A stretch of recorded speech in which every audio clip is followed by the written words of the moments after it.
Salut à toutes et à tous, ça va les petits potes? Aujourd'hui on se retrouve dans un endroit assez spécial, c'est la Rotonde. Vous avez peut-être entendu parler du coup de cet événement qui est la Rotonde de Grigny, organisé par Takeover Motorsport et bien sûr le AMG Garage. Il y a une collection assez incroyable, je les remercie énormément d'ailleurs qui m'ont permis de rentrer dans cet espace qui est un peu clos par rapport au reste du rassemblement que vous avez pu voir, notamment en dehors de la Rotonde. Je vous mettrai des petites vidéos, on verra dans quel sens je vais le mettre au montage. Il y a des sacrées belles choses. Allez, vous avez assez vu ma gueule, on est là pour voir les voitures, c'est parti.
Et alors là, vous voyez, on rentre vraiment dans des domaines que je ne connais pas. Est-ce que c'est une AMG d'origine?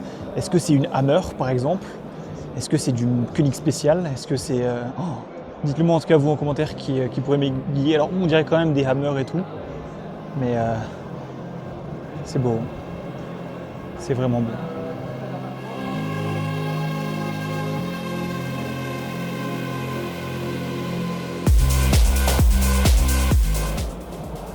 Et regardez ce qui se cache ici. Oh là là. Et t'as une Smart à côté, c'est ça la beauté. Il est tellement beau ce Chevrolet.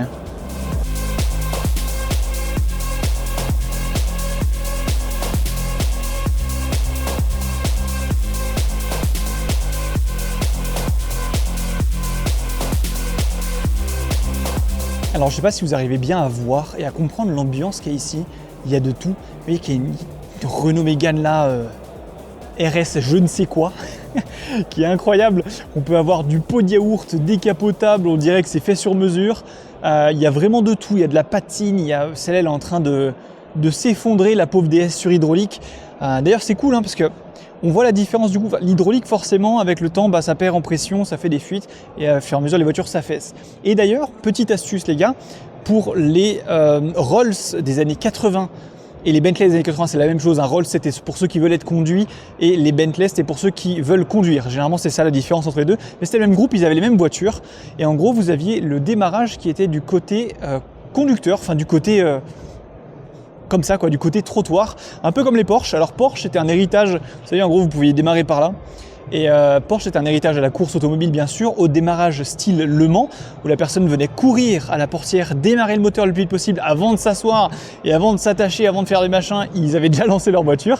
Là c'est autre chose, ça permettait en fait de sauvegarder les suspensions hydrauliques des voitures, des Rolls et des Bentley de l'époque, qui permettaient du coup en fait, vous alliez vers votre voiture, vous descendiez la fenêtre, vous ouvrez la porte, vous appuyez sur le bouton du starter, enfin de la voiture quoi, le contact tout simplement, et la voiture allait monter en pression son système hydraulique et donc remonter, et ça permettait notamment de contrer les problèmes comme on a du coup sur la DS ici, des voitures qui s'affaissent énormément avec le temps car du coup le système reste toujours sous pression. Bref, c'était le petit tips du jour. Mais voilà, la patine des voitures, il y en a à réparer. C'est incroyable l'état des véhicules et la diversité des véhicules qu'il y a ici. Je remercie encore bien sûr AMG Garage de m'avoir permis de rentrer ici. On a une Delta classique, pas une Integrale, pas une HF, tout ça. Vraiment la Delta classique, dans l'état évidemment. Petite 5 ici. Ah, c'est vraiment fou, il y a vraiment des choses incroyables. Comment elle s'appelle celle-là déjà? Il a conduit dans la dernière épisode de Grand Tour là. La Monte Carlo. Monte Carlo, c'est bien ça, c'est bien la Monte Carlo. Incroyable Monte Carlo. Lancia Monte Carlo. Il y a trop de choses à vous partager en tout cas. Je vous mettrai des petits visuels là qu'on tourne aussi en même temps sur le reste des voitures. S'il y en a qui vous plaisent, n'hésitez pas à me dire. Laquelle est votre préférée pour l'instant? On a du taxi anglais je crois là-bas. On va voir un petit peu de tout là-bas. On a un bus, mais qui n'est pas du tout de chez Volkswagen. C'est un Commer qui fait très anglais. Il fait très anglais de son design. Je ne connais pas du tout, mais il fait très anglais visuellement. On dirait une base de Ford, tu sais. Il est très sympa. C'est très original par rapport à un bus quoi. VW Bus. Alors ça pour le coup là les gars, les connaisseurs, j'attends vos réponses là-dessus. Fiat 131, de la petite Peugeot.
Là, on doit avoir une 308 GTB-i, du coup, en injection.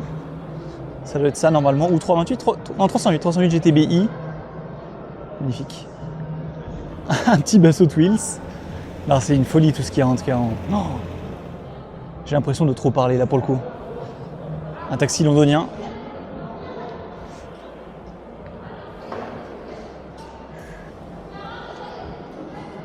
En Targa dans un état évidemment avec beaucoup de travail là. Beaucoup de travail. Oh, les jantes, ça donne envie. C'est de toute beauté.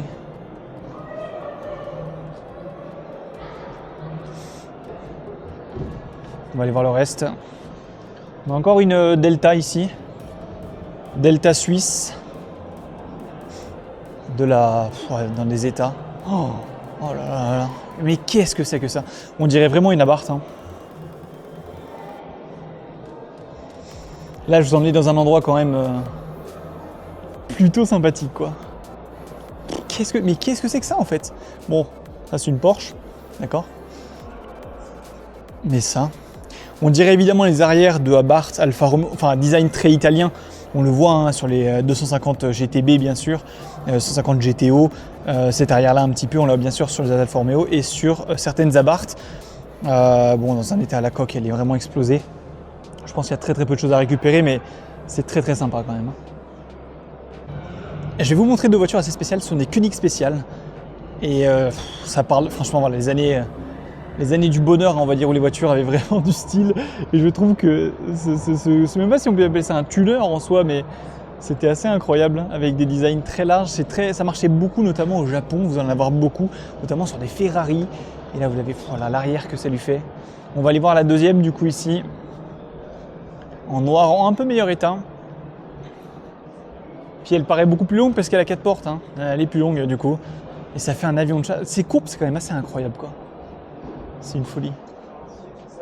Ça rend super bien les Koenig spéciales. Et vous n'en avez pas beaucoup. Il y en avait beaucoup qui étaient en Mercedes comme j'ai dit. Il y en avait certaines sur des Ferrari. Et évidemment les Ferrari sont beaucoup plus recherchées. Les 3/4 sont au Japon. Mais c'est beau. Hein. En gris bleu.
Là, on a la fameuse remorque Tesla juste ici.